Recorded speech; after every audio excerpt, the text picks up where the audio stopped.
నమస్కారం ఈటీవీ 360కి స్వాగతం. ముందుగా ప్రధాన అంశాలు.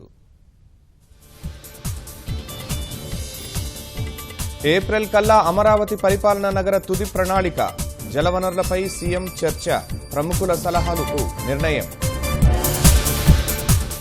రాష్ట్ర ఖజానాలో కాసుల కొరత, రోజువారీ ఖర్చులకు సర్దుబాటు కాక సతమతం. శాసనసభ ఎదుటకు నేడు కీలక బిల్లులు, స్విస్ ఛాలెంజ్ విధానానికి సర్కారు సవరణలు.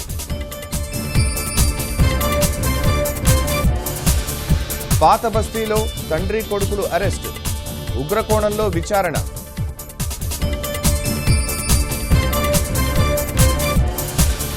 తెలుగు రాష్ట్రాల్లో భగభగా మండుతున్న ఎండలు, మేకల్లా 45 డిగ్రీలకు చేరతాయని నిపుణుల హెచ్చరిక.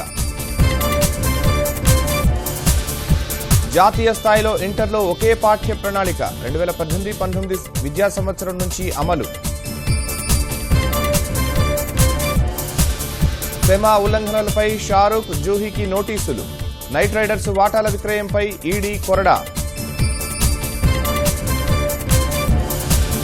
నిర్ణయాత్మక టెస్టుకు సిద్ధమైన భారత్ ఆసీస్, కోహ్లీ ఆడటంపై అనుమానాలు.